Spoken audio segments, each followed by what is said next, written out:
The following program contains the opinions of the host, guests, and call-in participants. These do not necessarily represent the views of this show's distributors or sponsors. This program may contain obscene, profane, or otherwise objectionable language.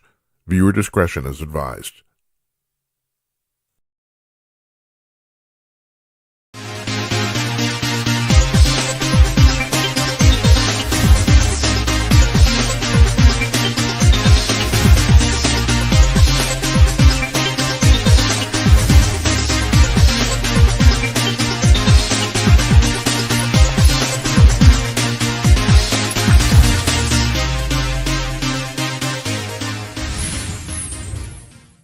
Ah, yes, it feels so good, doesn't it? Good evening, everybody. Coming to you cordless from Minneapolis, Minnesota. It's Monday night, June 23rd. I had to look.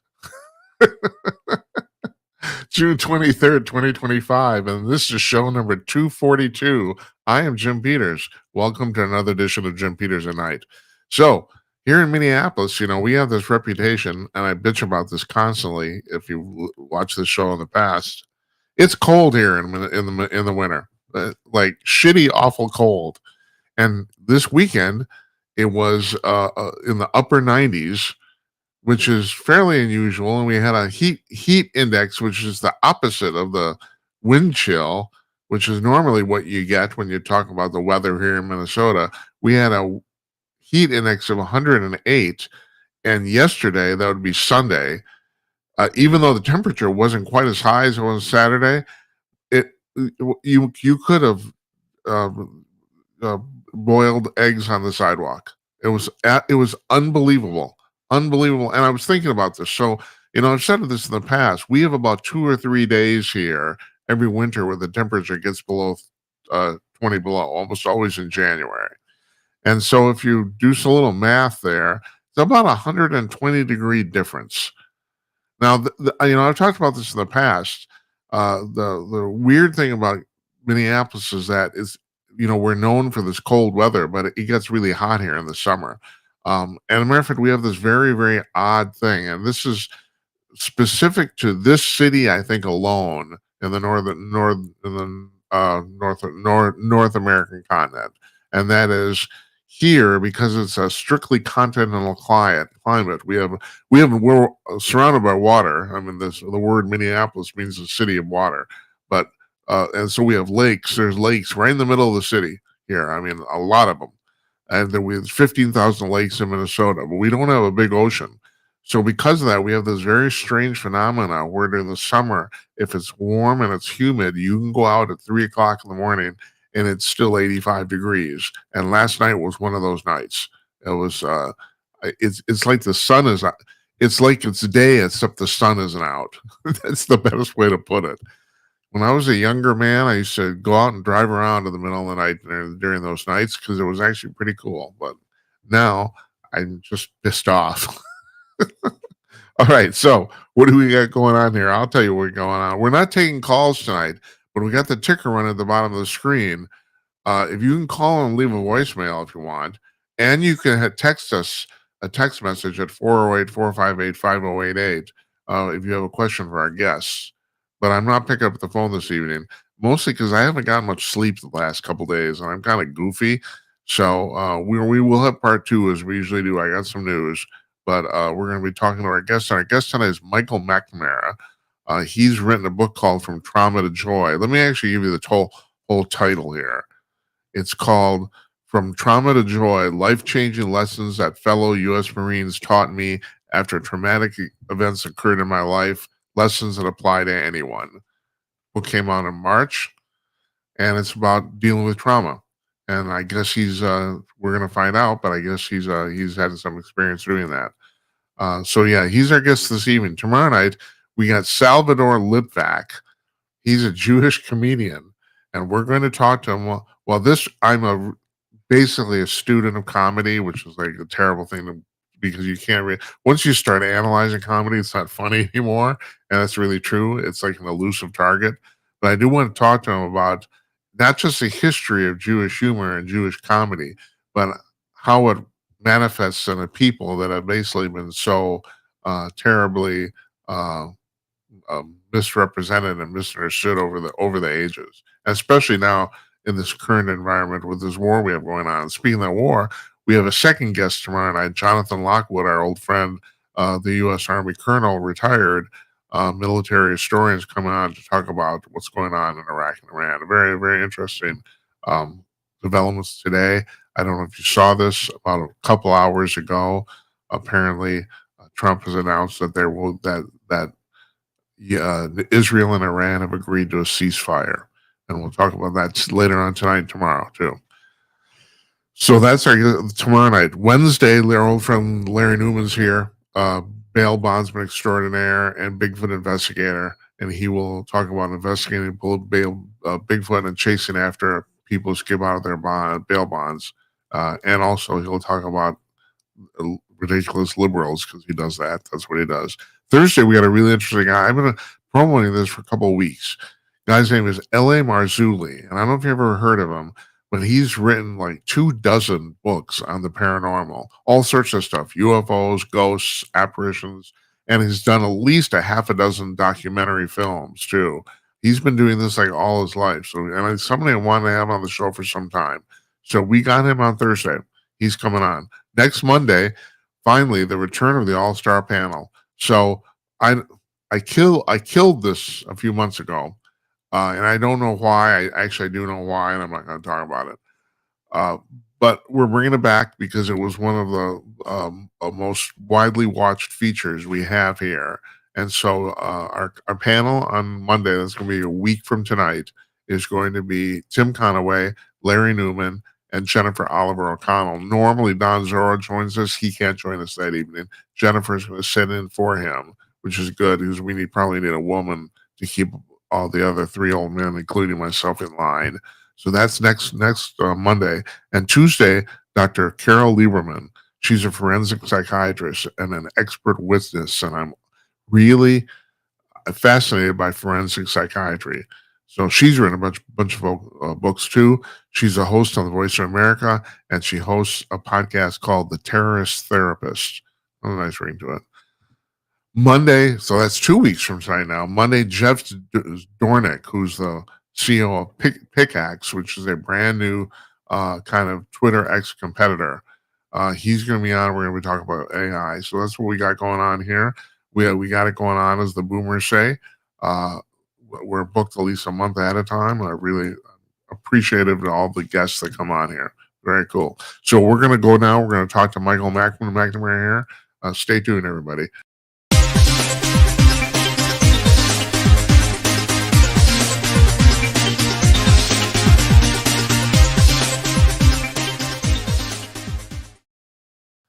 Joining us from his home in Sacramento, California, Michael F. McNamara, and I'm going to call you Mac, the author of From Trauma to Joy.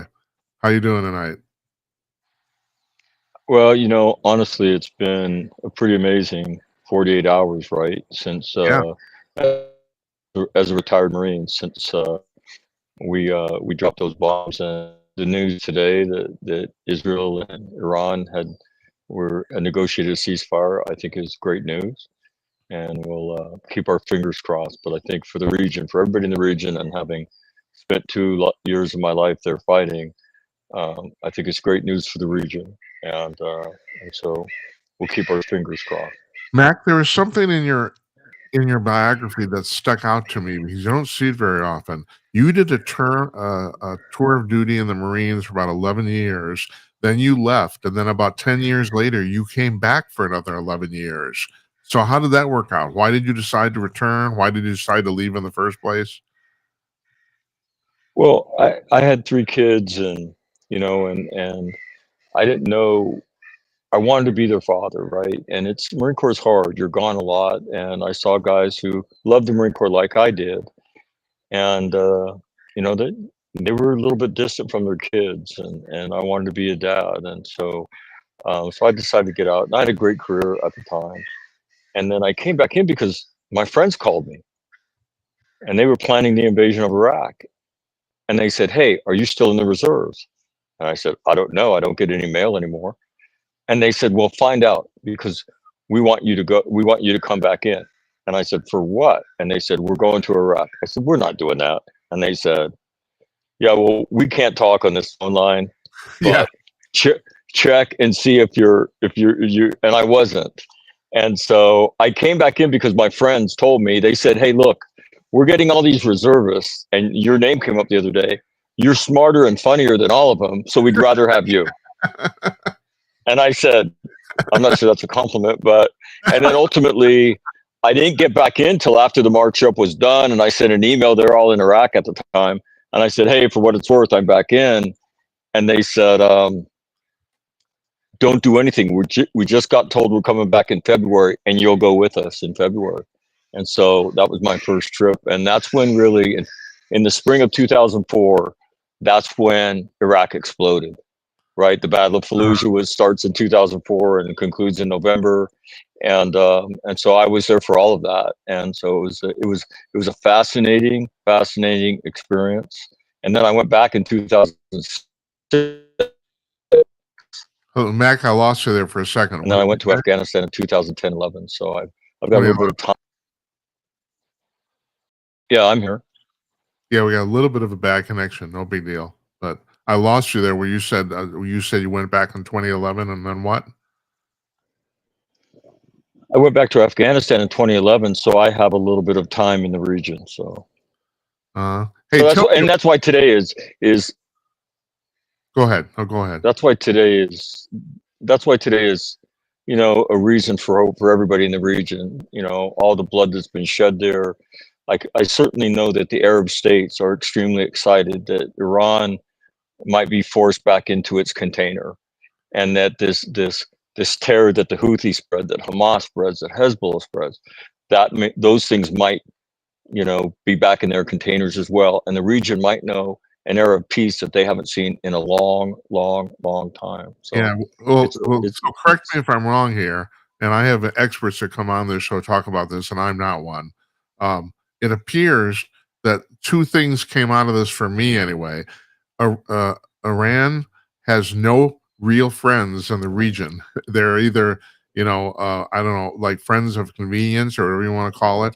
And also, they're basically a paper tiger. It was like all talk and no action. You know, I mean, I think it's, from what I gather, it's spectacular how perfectly this U.S. mission went off. And even before that, then, it's spectacular how well all the Israeli stuff went off, too. I mean, you have two missions here that were basically executed perfectly and just decimated these people. But also, it's astonishing how incompetent they were, or unprepared, or I don't know. Is that how you see this? Or, well, I can tell you that their deal is war by proxy, right?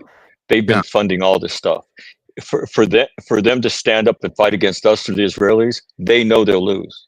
They absolutely know they'll lose.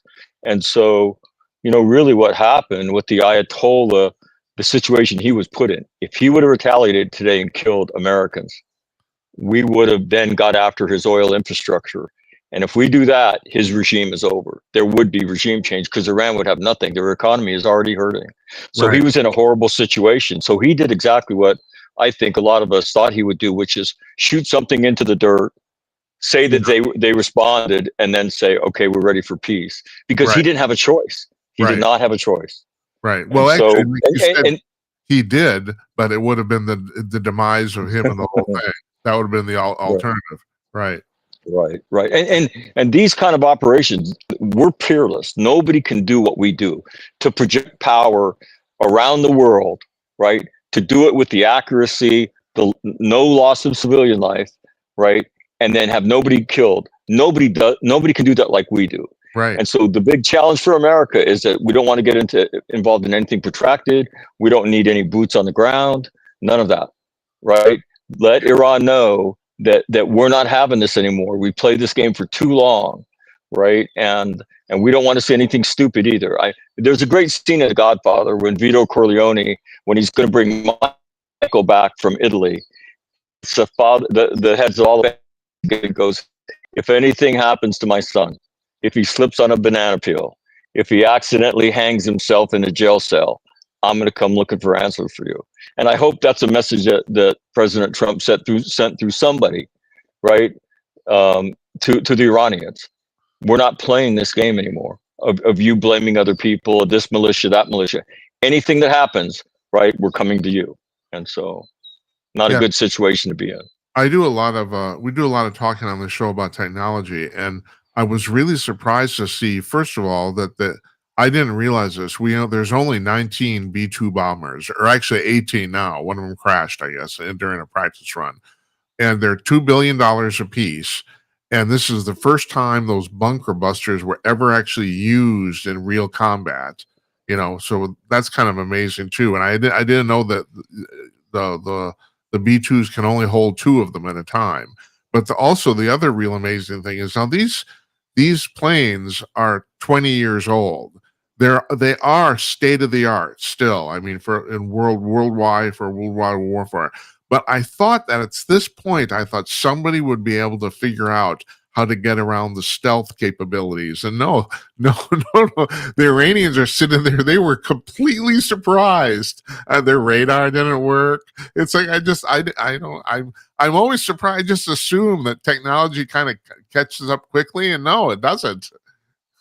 Well, it's a constant spiral, right? It's a constant spiral of technology and weaponry and things like that. So it's constantly advancing, and the work the Israelis did was moderately helpful. Yeah. And that started last fall. I mean, the Israelis have been preparing for this since the Mossad first informed their government that the Iranians are enriching uranium. Yeah. They knew this day would come. And it's important that people note the Israelis were not asking for our permission to do this. This is an existential threat to them. Right. And they knew at some point they would have to do this. Yeah. And so the question was going to be, could they get deep enough to destroy this stuff? And when they couldn't, then the question comes to the United States. What do you do? This stuff has been going on, for 46 years, right? Right. And you have an opportunity to change the calculus in the region. And if you've noticed, the Arab states, right, and they're all Sunni states: Saudi Arabia, Jordan, Egypt, the Emiratis, Kuwait. They haven't said a peep, right? Iran is Shiite, and there is no love lost. There is not they're Persian. They're not Arab, and right. So you have to understand that to understand the region. And so you've seen the Arab states sit there and watch. And I'm sure they were, the Saudi Arabians fought the Houthis, and the Houthis were sponsored by the Iranians. And so I think everybody in the region is very hopeful that maybe we could turn the page on the bloody age of Iranian-sponsored militias and terrorism around the region, and that they could live in peace and they could hopefully prosper in a way they haven't in a long time. Yeah, I want to get back to your 2 tours in the Marines, especially the last one in Iraq. So you've written a book on trauma. So did you go through some trauma yourself? And can you talk about it? If you did? Well, yeah, I'll tell you about me. Mine starts when I'm probably 19, 20. My parents separate, divorce. They never speak again. And so the beautiful little family, and my dad was involved in Major League Baseball. Wait a minute. Before I even talk about that, I lived in Grand Forks, North Dakota for 14 years. Yeah. To hear people from the Twin Cities talking about it being cold there, we're up there looking at you. You guys are in the banana belt. Right? I know. You're in the banana, and I was listening to you earlier. I'm thinking, you got to be kidding me. You live in the warm part of the cold belt. I know. And so I thought I should mention that from all North Dakotans. You should. 2 minutes. I'm constantly going off about the fact that, if you think this is bad, Duluth is awful. and you're absolutely right. Fargo, Grand Forks. Oh my God. Right. It's worse. I totally, I just thought I would mention that. So so my parents divorced, and that was really hard for my family. And then I joined the Marine Corps. We're training in Southern California, and a helicopter crashes maybe 75 yards from me. The pilot was decapitated, and during the training incident, right? And me and my Marines, we tried to save the other 3 Marines, and we tried as hard as we could, and everybody died. Then that was in 1993. In 1996, the worst thing I've ever been a part of happened, and that was my sister's husband murdered their 2 kids when she said she wanted a divorce. My nephews were 4 and 6 years old. He got a gun and he shot them both, and then he beat my sister, and then he killed himself. And it's important, I think, because of my 3 years going to war. Everybody thinks PTSD, oh, that's that combat thing, right? No, it's not. It's an anybody thing. And that's why my book is for anybody. Because then I go to Iraq, and then I go back to Iraq, and then I go to Afghanistan. And I was there in all those times. I was there at the height of the fighting. I'm not even close to my sister relative to her zip code and trauma. I'm not in that zip code. And I tell people, if you were sexually abused as a child, you're closer to my sister's zip code than you are to me. Yeah. Right. And so as cops and firemen and combat veterans, I think it's important that we realize that we've seen a lot of bad stuff, but virtually none of us have seen our children murdered or responded to calls that involved our family. And so then I go to war, and even on the bad days there, the thought would go through my head, right? This has been a horrible day, but it's not as bad as what my sister went through. And that would be in my head. And then I came home, and then my wife and I got divorced, something I thought would never happen to me. And then one of my 2 younger sisters freezes to death as a result of alcohol poisoning and cold weather in Indianapolis. And so I couldn't get away from this stuff, Jim.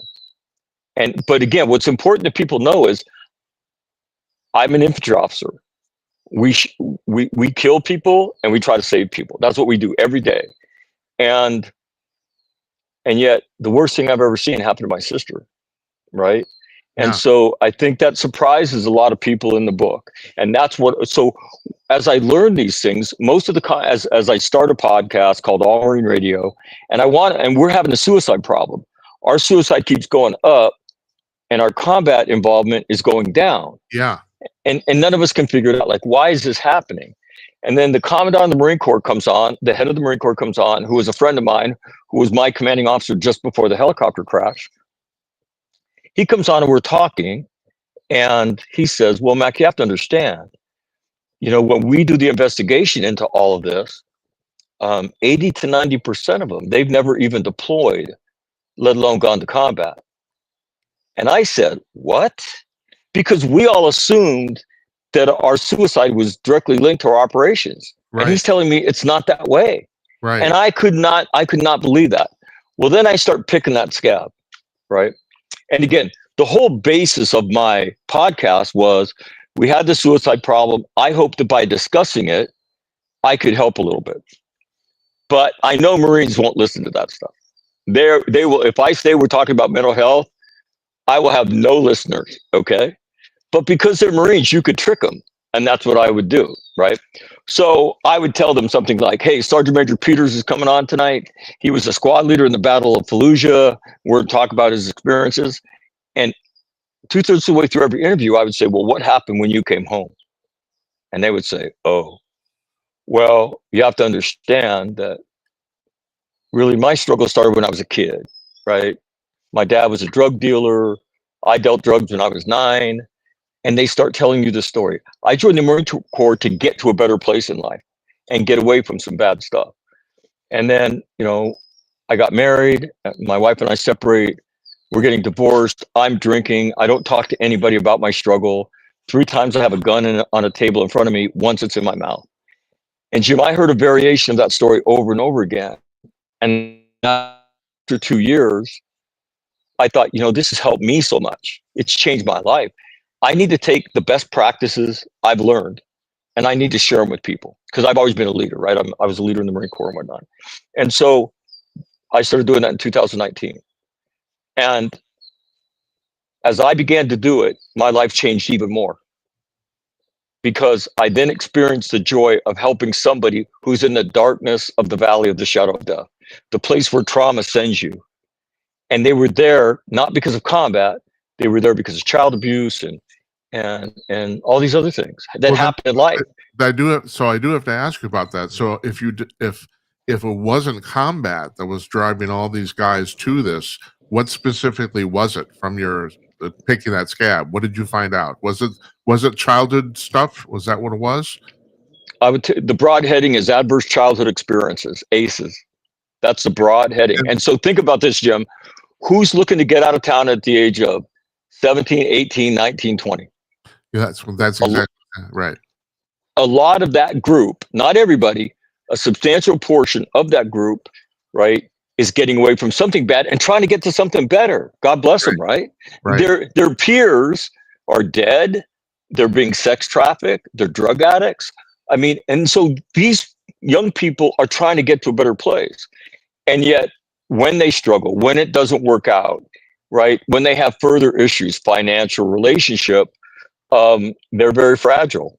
And one of the reasons they're fragile is because we do this thing called gentle parenting, starting in the late 80s and 90s. And you get asked about your feelings all the time. How did that make you feel? At school, somebody passes gas wrong. They get everybody together. How did that make you feel? So if you're halfway paying attention, what's your logical conclusion? My feelings are really important. And then you graduate from high school. And what do you find out?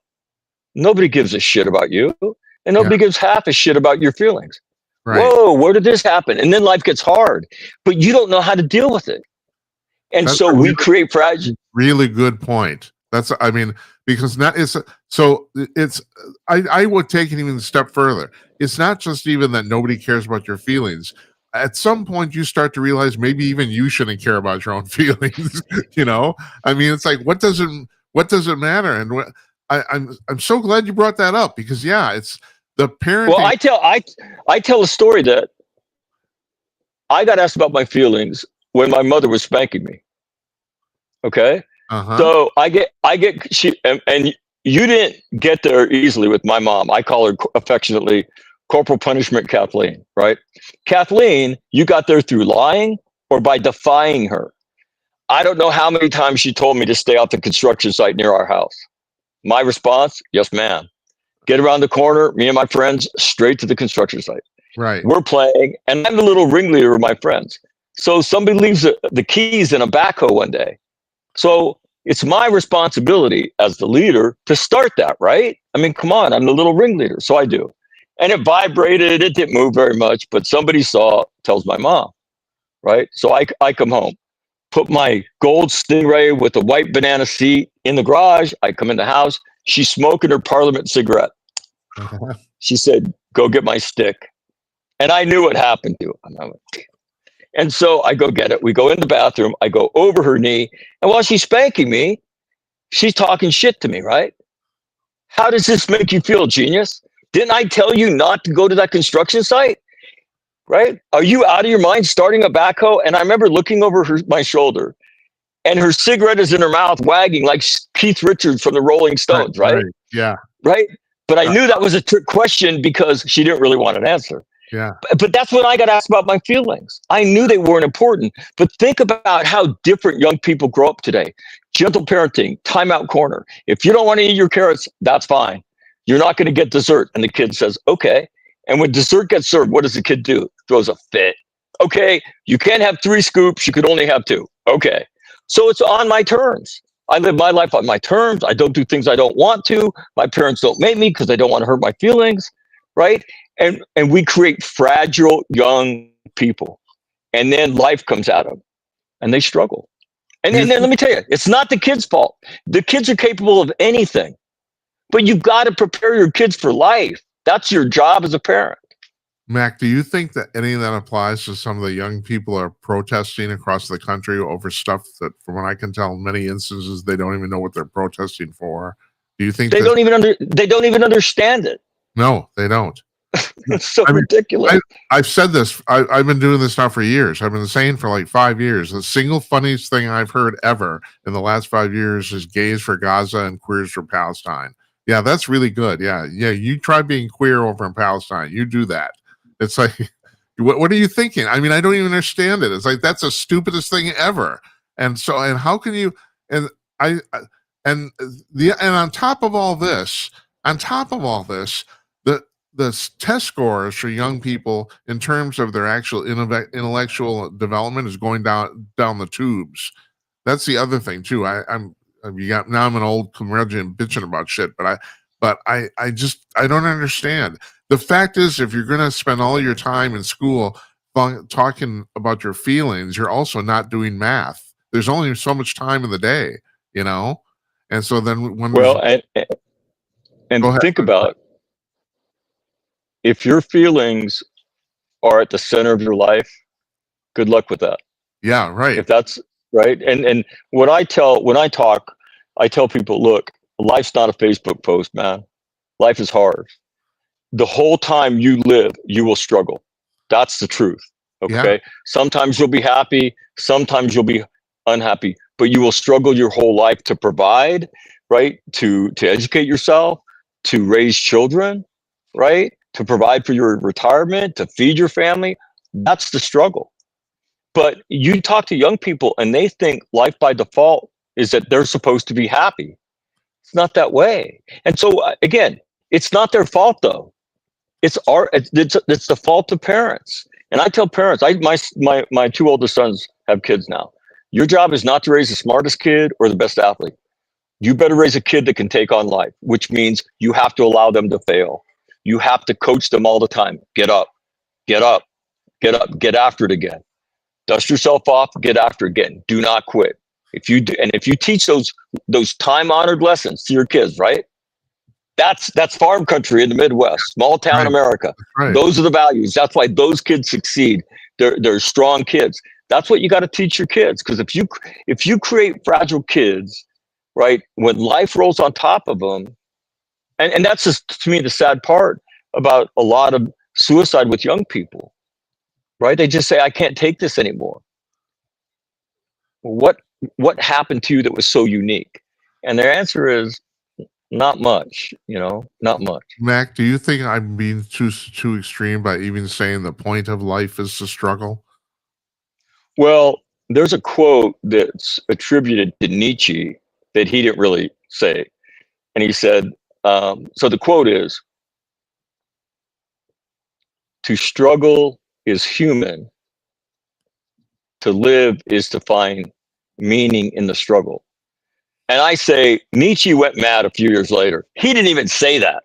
A guy named Doug Alport said that. But here's what I'll tell you I know is true. To live is the struggle, right? Right. To live with joy is to find meaning in your struggle, right? And so that's the challenge of life. Can you do that, right? And you can find countless examples of that, right? So life is going to be a struggle. That's life by default, right? Right. And so and I think this too. If life is going to be a struggle by default, you might as well do something that's hard. If it, there's no difference really. You're going to struggle whether you do something difficult or whether you don't do anything. It's going to be a struggle either way. You might as well choose something. Go ahead. But if you're not prepared for the struggle, because people have given you things, because you haven't had to earn grades, because you haven't had to work harder to do things, if you don't show up for work on time, let alone 5 minutes early, right? And you didn't get promoted and you can't understand why you didn't get promoted, you're so ill prepared for life. And at some point, you're going to have to learn these things, or you're going to be living in your parents' home for the rest of your life. And so, again, it's a parent's responsibility. Teach your kids about hard work. Teach your kids about showing up on time. Teach your kids about not calling in sick unless they are really sick. Okay. And then watch how fast they get promoted. Watch how fast they get promoted. And they'll be so excited. And then just keep doing that. Learn one trick. Keep doing that. When you don't have anything to do at your job, your part-time job, clean something. And you'll get promoted. You'll be the shift manager in a week. I guarantee you. That's I guarantee true. you. And Right. I know, because my daughter did that. Her first part-time job, I threatened all my kids. You're going to be 5 minutes early. Everything's going to be clean. You're going to walk in with a smile on your face. And when there's nothing to do, you're going to be the hardest worker. And when there's nothing to do, clean something. And they come home and they're like, Dad, you won't believe it. I'm like, what? I got promoted. Like, no kidding. Because everybody else is just standing around yakking, right? Yeah, that's On right. their phone, right? Work. There's a reason we call it work.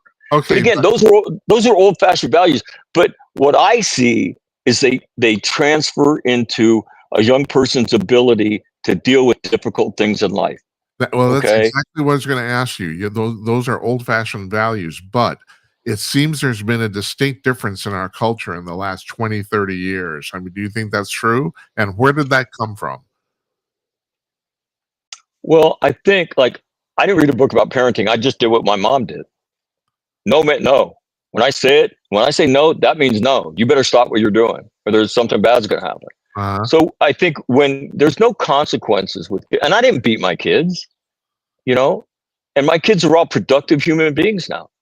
And like me, when they were doing something wrong, they knew they deserved it.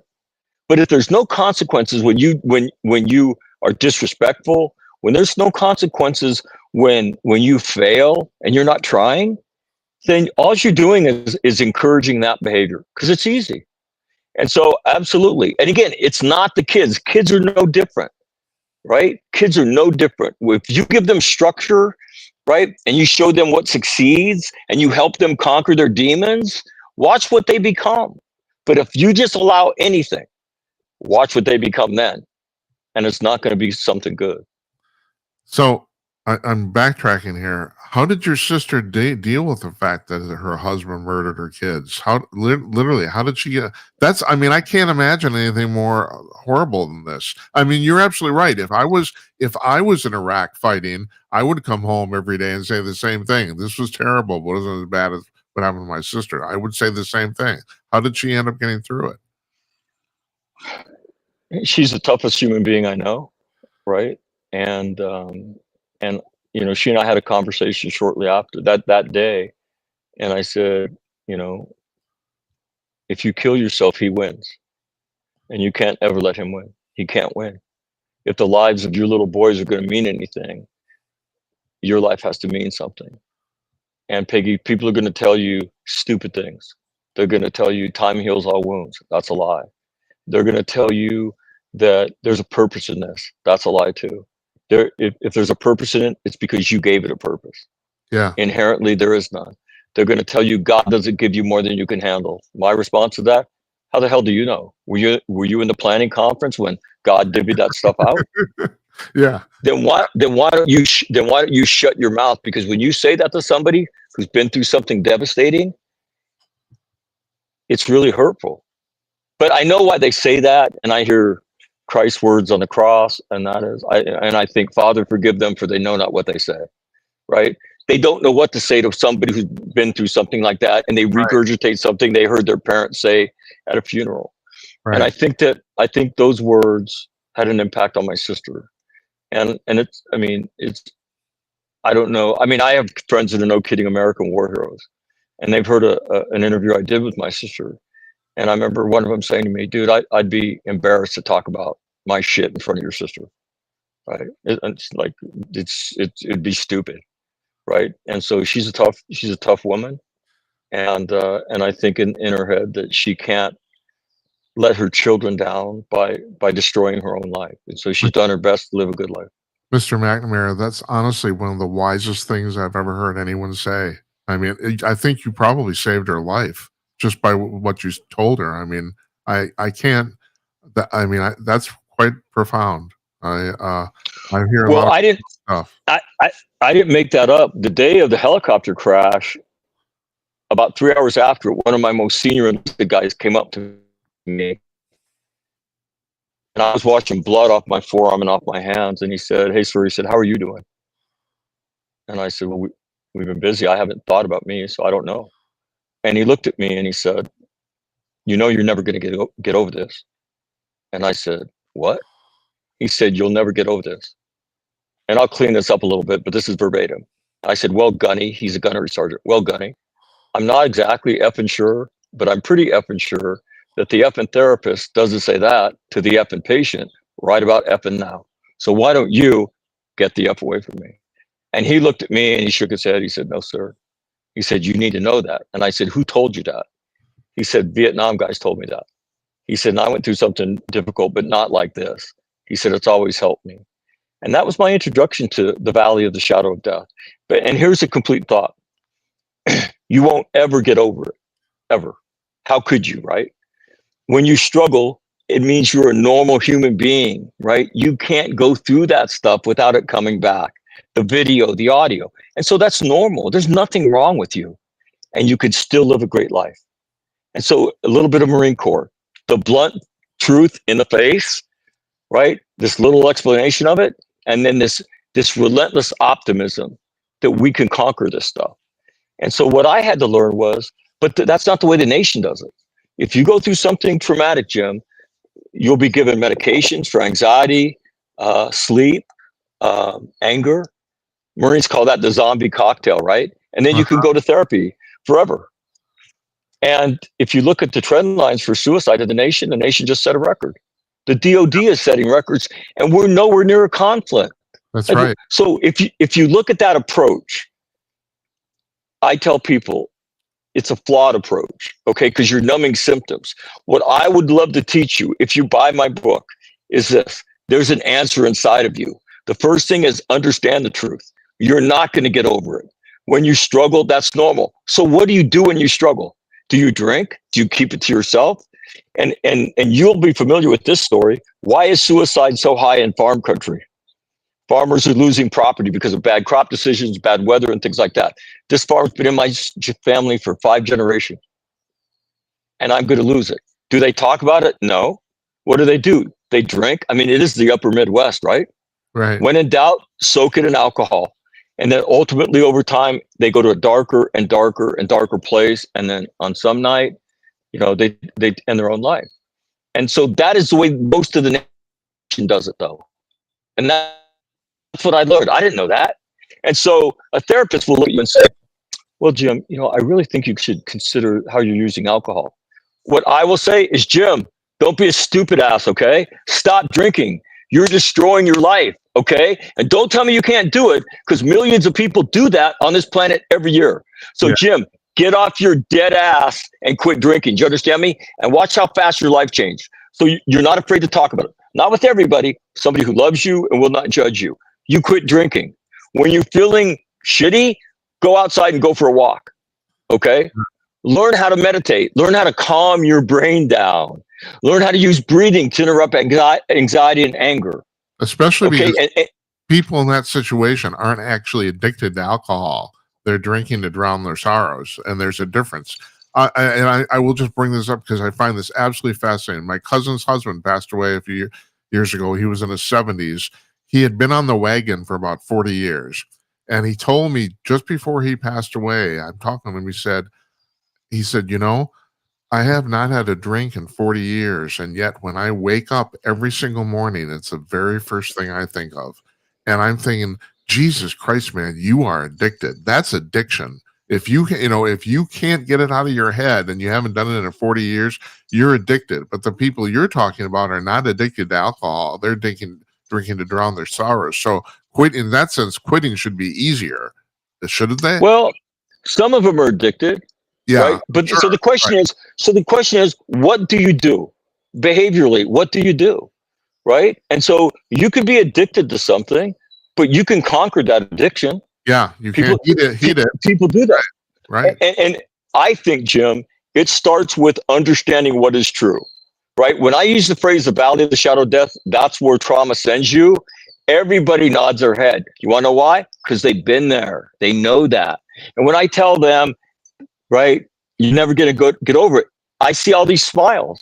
And I'll ask them, like, why are you laughing? Like, when you said it, it just like hit me in the head like a brick. Well, no kidding. But I've thought that I'm supposed to somehow or other leave this behind. Right. I'm like, yeah, right. It doesn't work like that. Yeah. Next one, right? Trauma is a normal part of life. Most of us go through it. I have a saying, nobody gets to the car wash without getting wet. And it's true. You may not know it, but the people you know probably have some very, very serious stuff that has gone wrong in their life. They just don't share it with you, right? And then, these are the 4 goals and 10 commandments. So the first goal is, those are first 4 commandments. The first goal is you got to learn to coexist with it. It's not going away. Some days are going to be tough, right? And you'll learn how to surf in the valley of the shadow of death. Some days are going to be easy. Don't think it's gone away, because it hasn't. It's there. It'll be there. And then the foundation, learn how to handle your money. Take financial stress, which is a killer, right, out of your life. Save money, a savings account, right? And then stop drinking. Next, stay physically fit, right? Embrace wellness practices like meditation, like breathing. So that's infrastructure, right? So that's the second goal, is develop infrastructure. Third goal, live with discipline. Do these things every day. Have a daily basic routine. Get up. I have one. I get up. I weigh myself. I meditate. I calm my brain down. Right. I have these little sayings that I look at and I recite. I get in the shower. I start my day. I check all my bank accounts.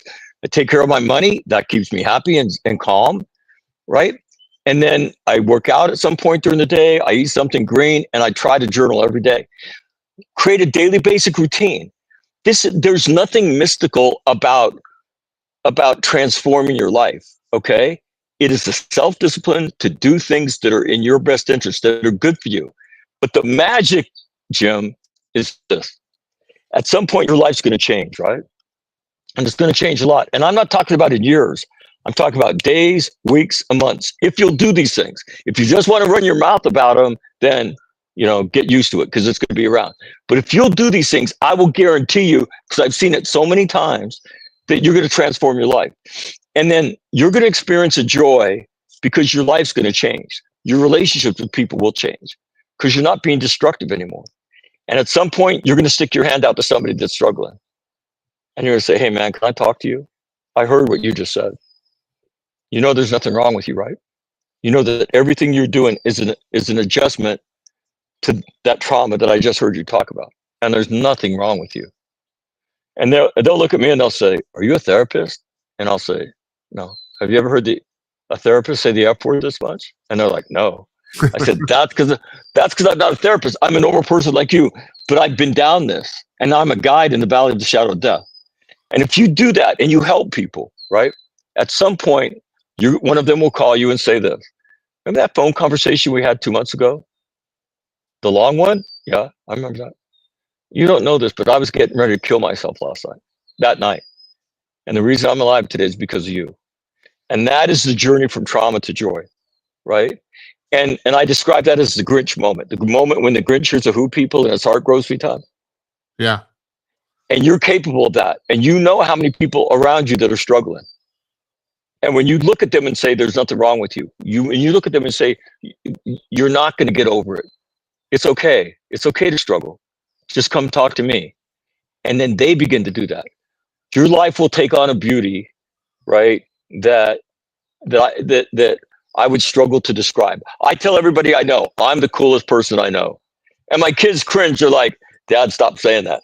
And I say, no. And it's not because I'm inherently cool, which I kind of am, but that's not the reason. The reason is these things happen to me all the time, Jim.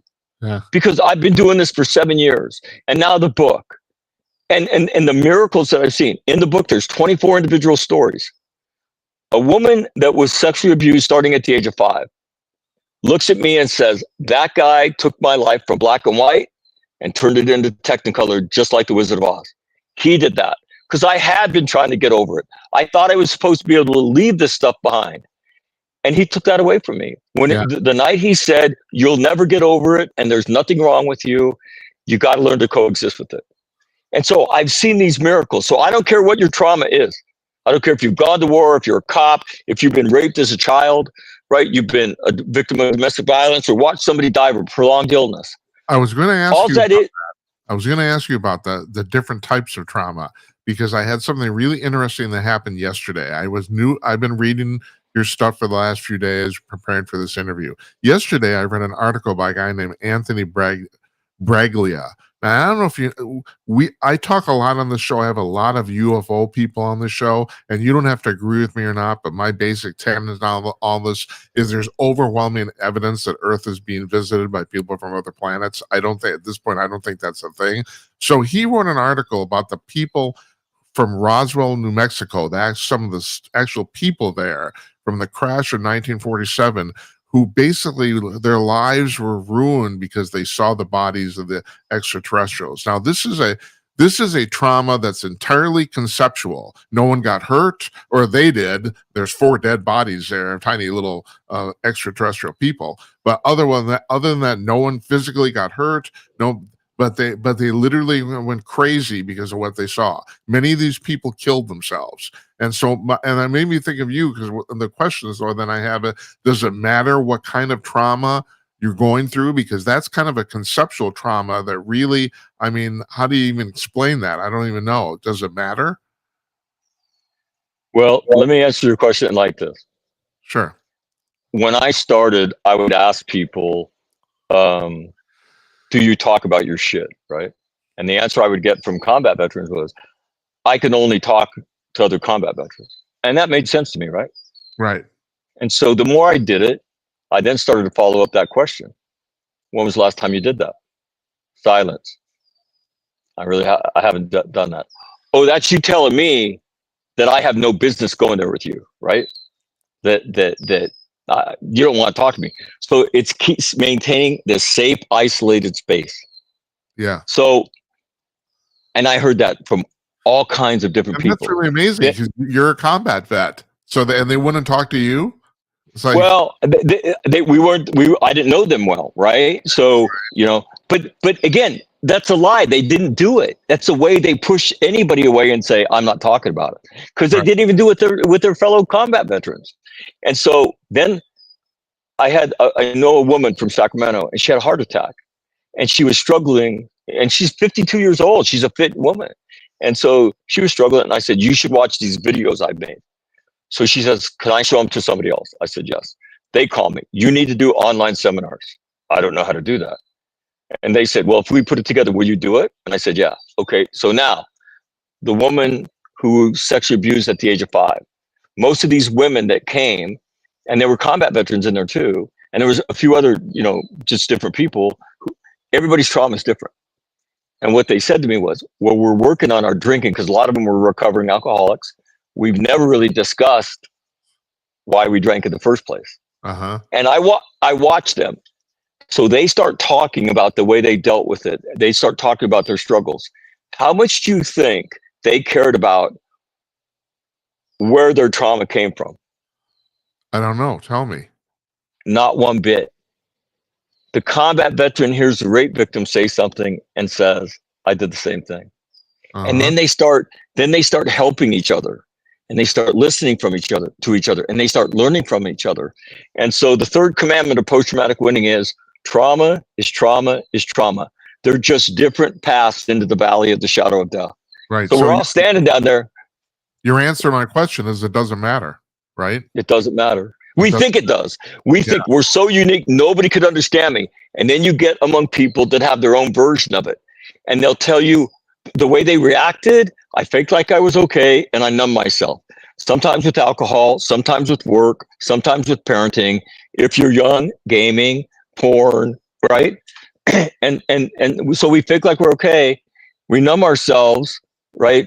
And then we isolate ourselves. That's how we do it. And that takes you deeper into the valley of the shadow of death. But it's Matt, it's the way everybody does it.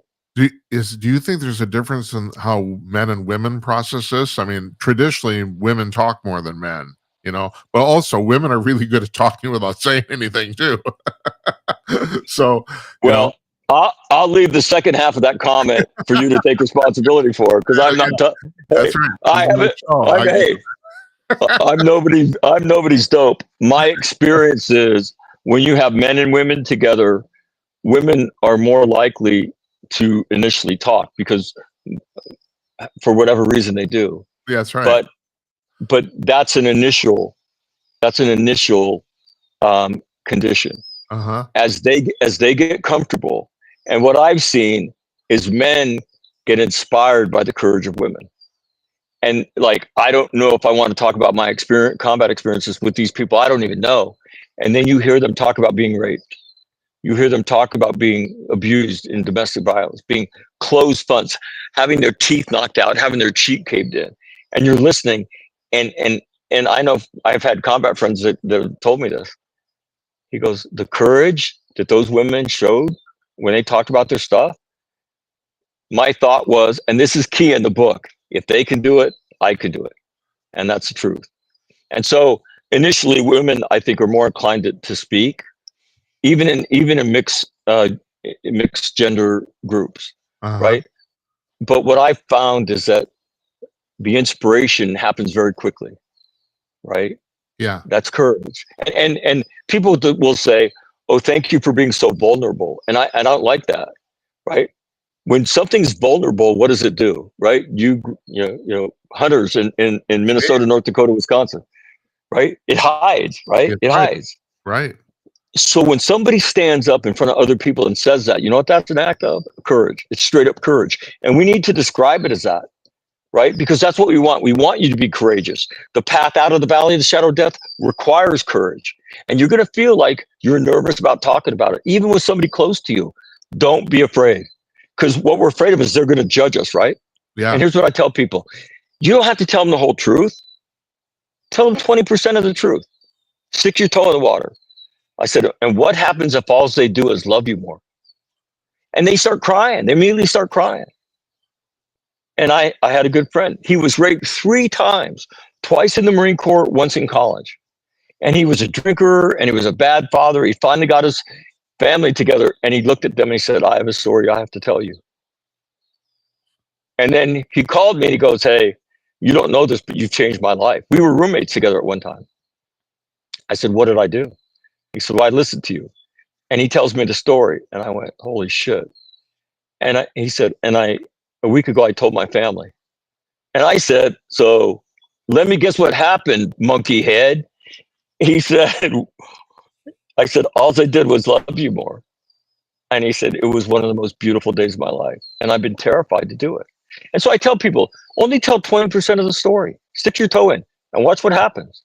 And then when you get a response you don't anticipate, which is more love, you're going to want to share more of the story. And there's no requirement for you to tell 100% of it. But there's a requirement because that's called intimacy. And after we go through trauma, we need intimacy. We crave it. But a lot of us aren't sure what'll happen if we go there. And I'd say give them a chance. So men, women, initially women will lead and then men will be inspired and then they inspire each other. And it's the most beautiful thing you've ever seen. Because the only unique part of trauma is the way it comes into our lives. We're all little traumatic snowflakes, right? How we react to it, we fake like we're okay, we isolate ourselves, and then when we go looking for help, we tend to do the same things. We get prescribed meds, we go to therapy, we say, you know what, don't like it, didn't work. And a lot of times it's because we're not ready to be helped. And so now we're just in this isolated space, faking it because nobody's coming to my pity party. And that was me. And so what I've learned and what the book is about, the book is a blueprint. You have an answer inside of you. Understand the truth. You're not going to get over it. It's okay. You're going to struggle. It's okay. What do you do when you struggle? Instead of being alone, instead of drinking and faking, sit down and talk to somebody. Don't drink. Go for a walk, right? Journal about it. And then as you watch your life get better, at some point, you're going to help somebody else. And when they call you that night and tell you, I'm alive because of you, good luck sleeping that night because you won't. And you could do this for the rest of your life. And if you're a Christian or a person of faith, right? I mean, when somebody walks up to me and says, you're walking in Christ's footsteps, I say, Pastor, don't make me tell you to shut up because I will, right? I went to Catholic school. I know those footsteps. Maybe 4 ridge lines over and 17 miles back. That's where I am. And he looked at me and he said, Matt, can I ask you a question? I said, sure. He said, did I ask for your opinion? And I said, he did me to me. And I said, no. He said, that's because I'm not interested in it. I'm telling you. And so if you're at all a spiritual person or a person of faith, this is what we're supposed to do. We're supposed to be able to use our suffering, right, to transform our lives, to help other people. And that's what the book is about.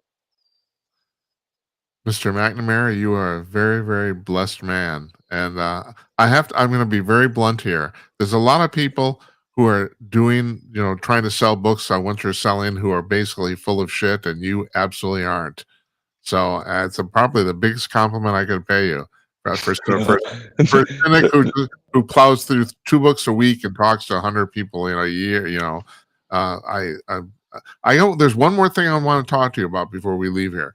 So, and this was kind of buried in your publicity materials. You also put a book out. Now, your book came out in March. Supposedly in April, you put a book out called Colleen Couldn't Forget, which is basically the same book regurgitated for children, right? Did it come out? I haven't. No, I haven't been able to publish it. I'm working on the audio book, From Trauma to Joy, and the essence of that book is my dad was in Major League Baseball, when my nephews were murdered, my wife and I were talking. We're like, well, we won't tell our boys, 9 and 6 years old, right? Our little girl was 3, so she had no idea. And then it goes out on ESPN, and now you have to tell them, and you have to tell them the truth, Yeah. because their friends are going to know, and they're going to hear about it. And so when I told my 2 sons, that I said something really bad happened today, you know, um, your cousins were murdered, your cousins were killed. My oldest son, 9 years old, says, were they killed? Did they get in a car accident? I said, no. Their dad shot him in the head with a gun. My 6-year-old looks at me and says, Dad, why would a dad shoot their kid in the head with a gun? And I had to try to explain that, right? And then a year later, we went to visit my nephew's grave, just my 2 sons and I.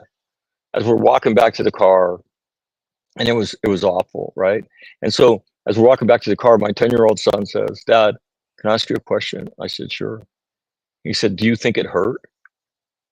And I lied to him. I said, they didn't. One second they were asleep, and the next second they're with God. And now they're everywhere, and you can talk to them, and sometimes I'll talk back to you. Age appropriate answers, right? But every one of our kids has learned what happened that day to the cousins they don't know, right? My oldest knew them. And so the book is about a little girl who sees something that isn't even stated in the book. It's not even described. And her dad notices she's very quiet. And he said, Colleen, are you okay? Colleen's my youngest daughter.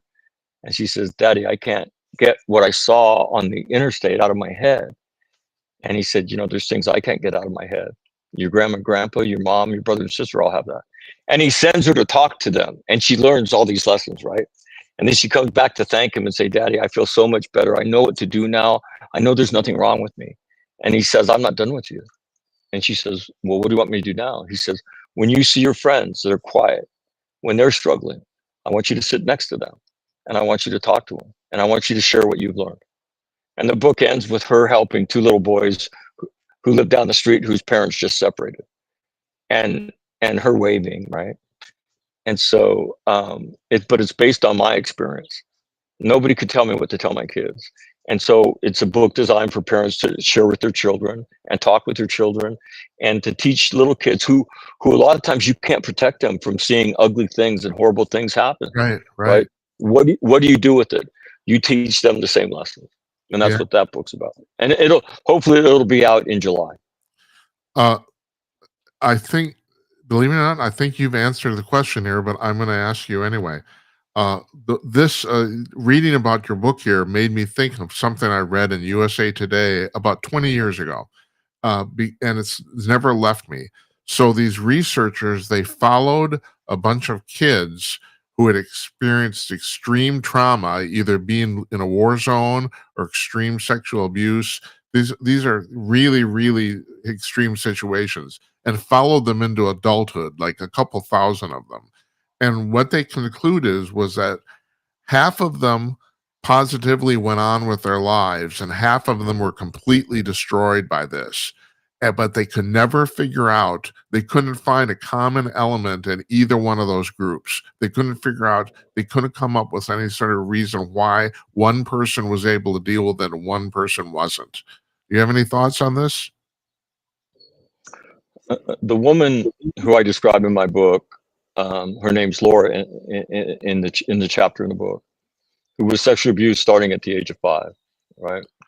And she's the most unbelievable person I know.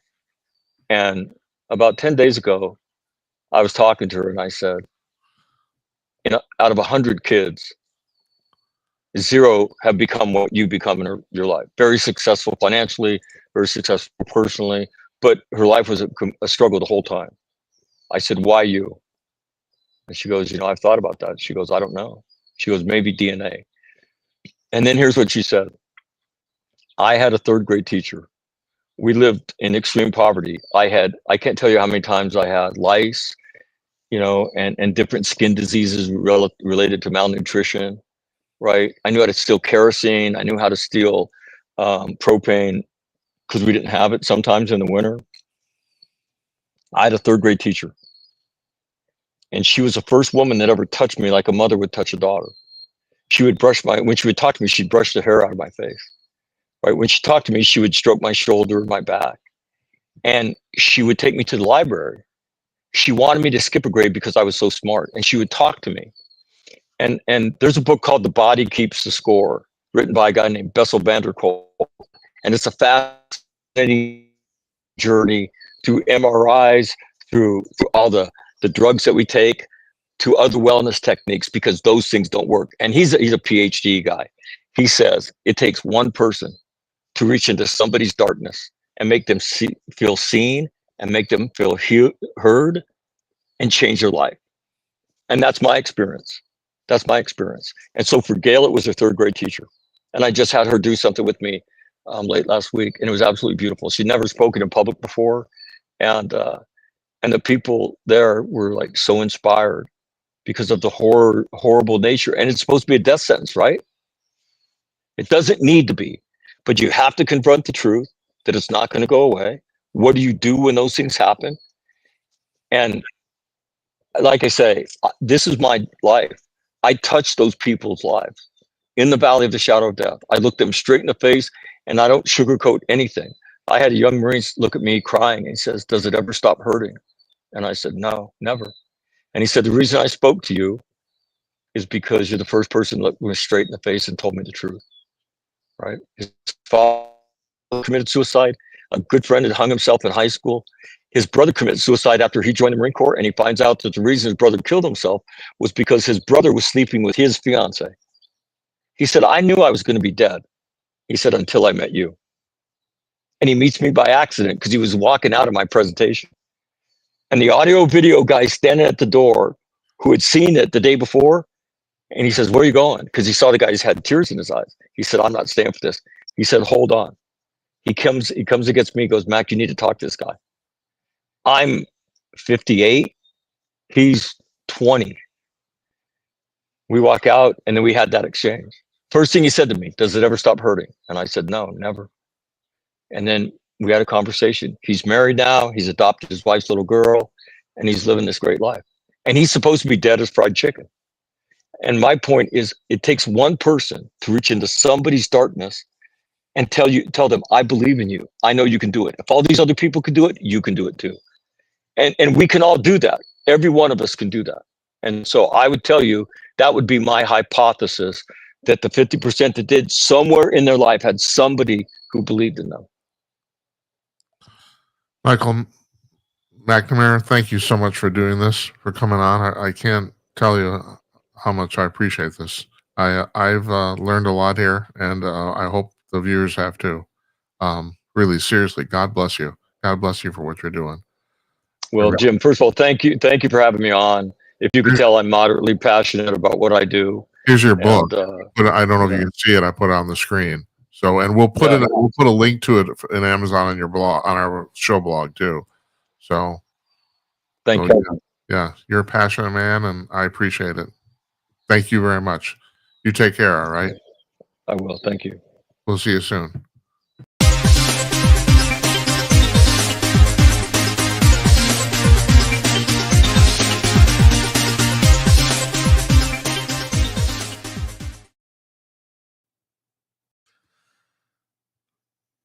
Well, that's one of the more interesting interviews we've ever done here. That was, yeah, he said he's a pretty cool guy, and he is. So I'm almost the wonderful thing about doing this not on the radio, and I should have mentioned while we were talking to him. I was talking to him before the show started. A very unusual thing that probably doesn't mean much to you, but means a lot to me. That Mac used to do a radio show. I think he did it in Grand Forks, I think, and he won the Marconi Award, which is kind of the Oscars for radio, as small market personality of the year, and they only give out 3 of those every year. And that's actually a pretty big deal. It actually is if you're in the broadcast industry. So yeah, good for him. At any rate, thanks to him for doing that. I'm almost, because we're not on the clock here, I'm almost tempted to can it. I don't know if there's much more I can say regarding but I'm gonna plow forward anyway here. This is part 2 of our show. If you ever watch the show regularly, we talk about the kind of the news that falls through the cracks in the second half of the show. And so One thing I did want to pull out here is Chuck Todd on his podcast, the former guy who used to do Meet the Press on NBC. He came out with the thing, and I've been saying this. Matter of fact, I'm basically going to talk about predictions I made here that look like they're coming true. I have a pretty good track record here. My old boss at Kong News, Jeff Meyer, says I'm just as good as my boyfriend Bill O'Reilly. Yeah, okay.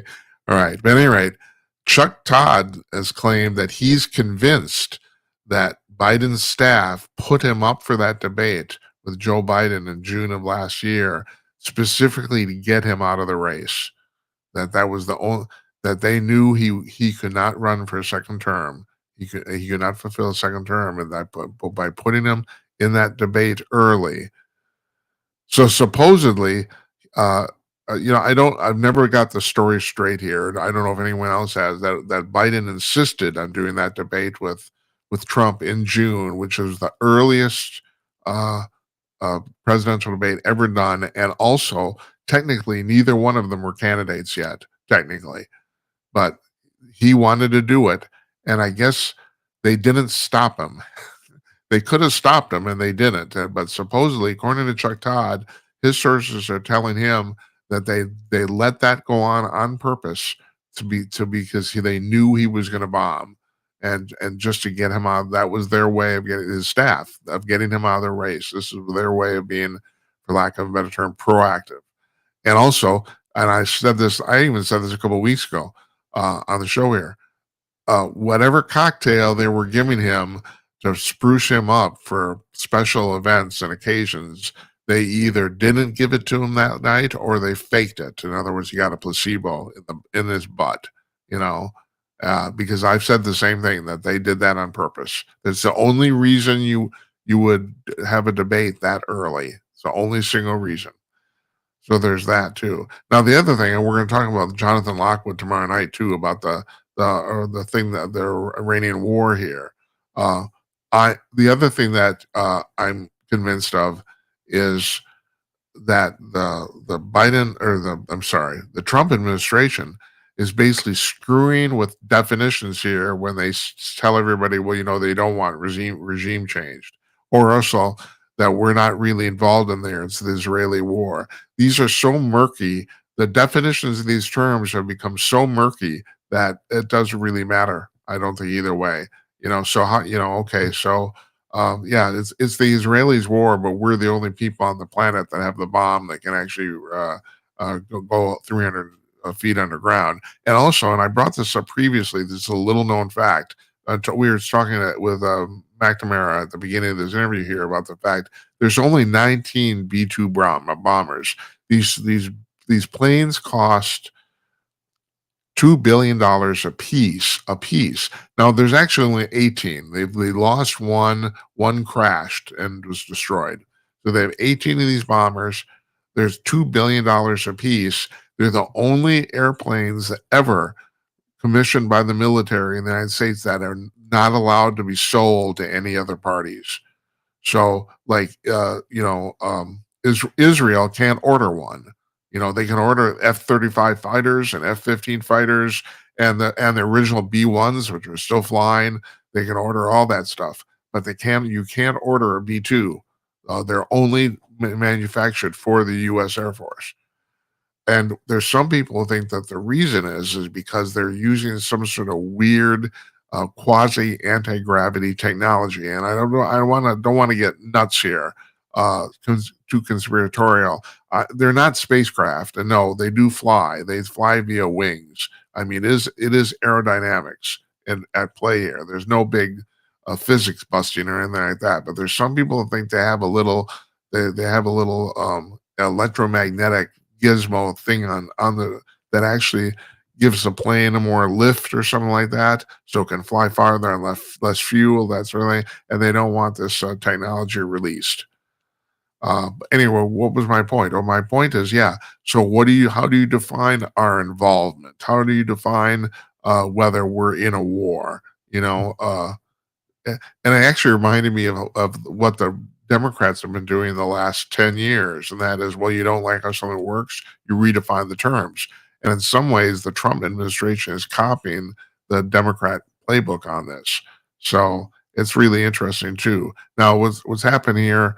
Um, just in the last few hours, supposedly Trump has said that Iran has asked for a ceasefire and Israel has agreed. It'll be interesting how this works because I think they are actually pushing for regime change.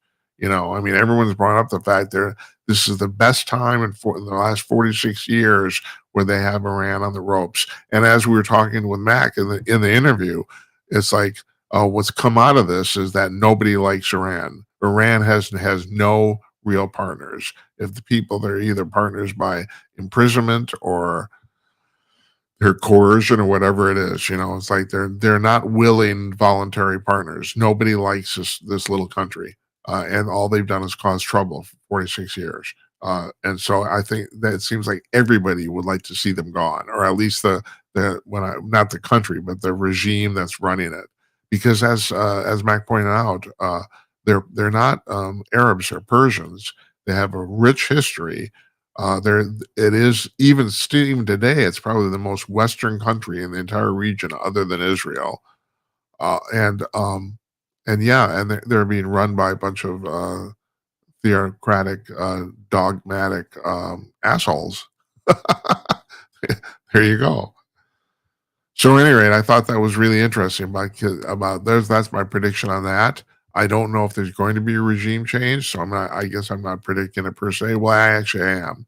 I think there'll be something. Now, I heard I think it was General Keane on Fox News this afternoon. He said what would likely happen is that it wouldn't be directly the representative government wouldn't happen directly in Iran right away. What probably would happen is that there'd be a military coup that would push the mullahs out, and then after that, either there'd be another coup or the military would seize power to a democratic government, one or the other.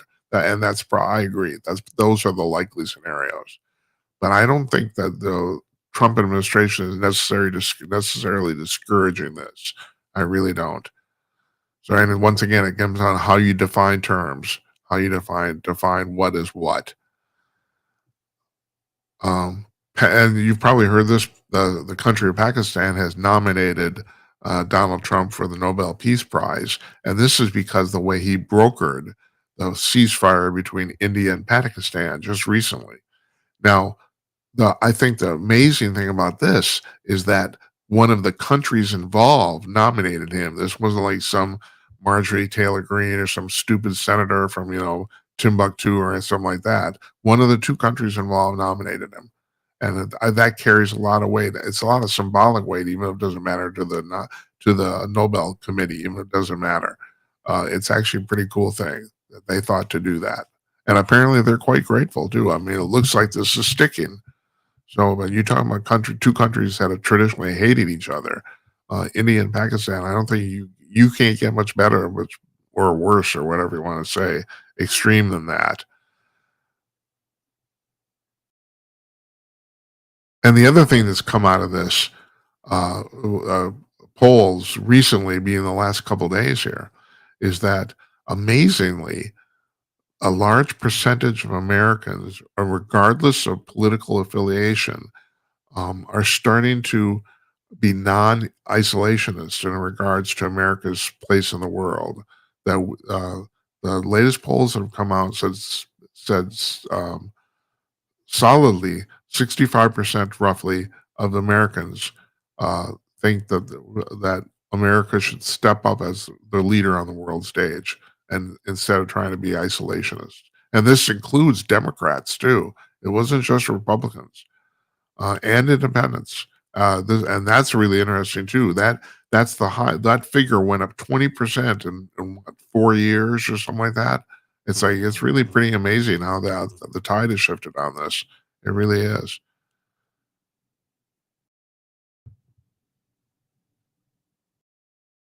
And finally, and I think this is, hold on, I gotta check this because I didn't write down. Oh yeah, it's Ray Dalio.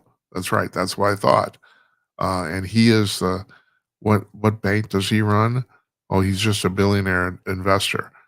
But he is really talking about the fact that we got to get our crap together regarding the government debt, or else he says America's going to have an economic heart attack, and he's right. And I've been talking about this forever too. And we have guests on. I want to have more guests on.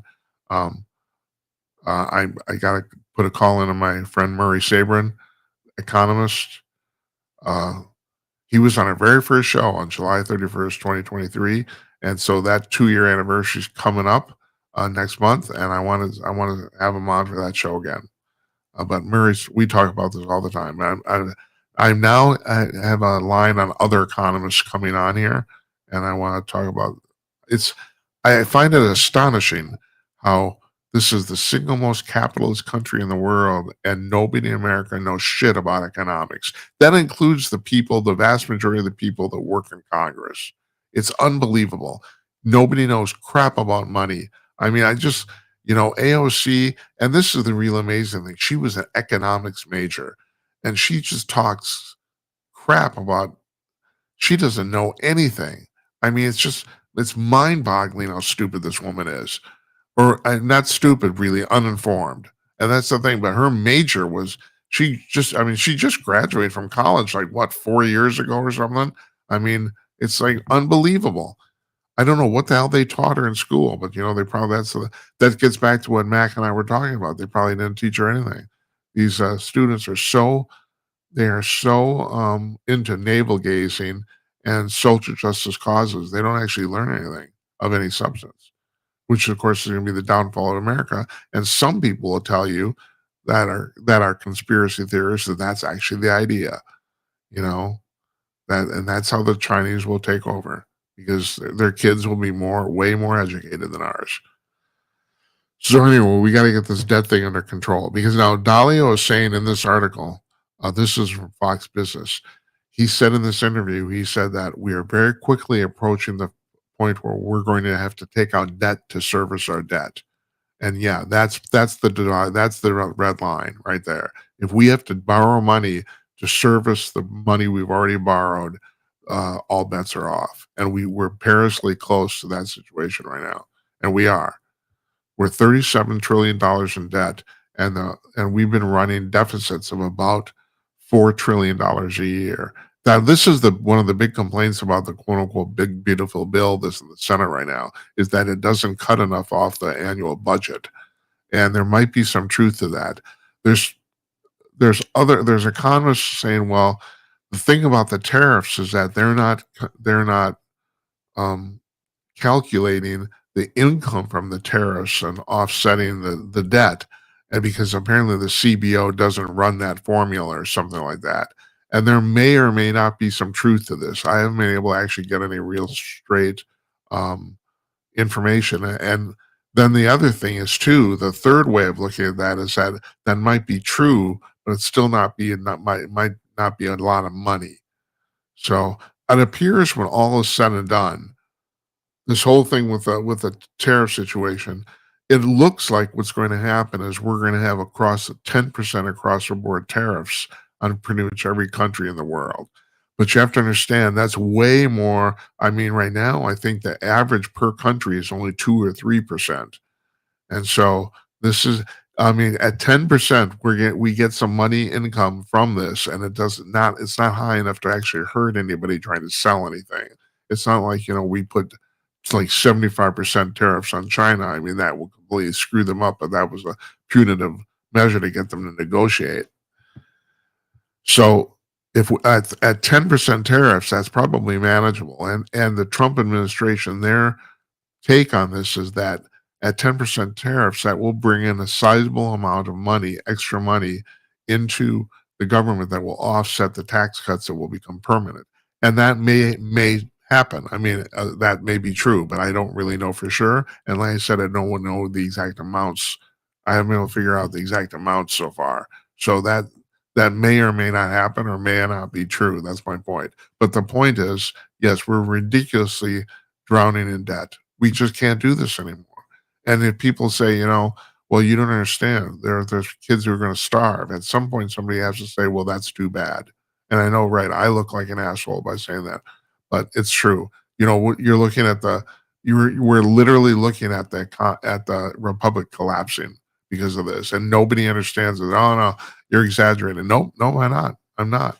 Now, I'm not going to sit here and predict that the republic's going to collapse because of this. I do think at some point, but like my friend said, I have a friend in finance who makes fun of me all the time. He said, "Yeah, well, something's yeah." He said, "I can assure you, there's going to be a Great Depression someday.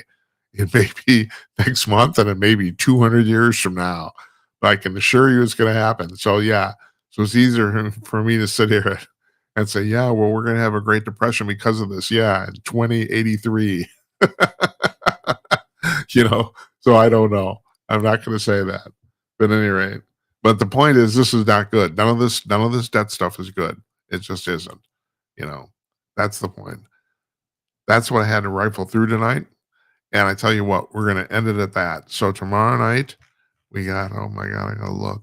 Yeah, Salvador Litvak, the Jewish humorist, he's coming on. And then for the second half, for a little bit, we're going to talk to Jonathan Lockwood, a military historian and former retired U.S. Army colonel, about what's going on in Iran right now.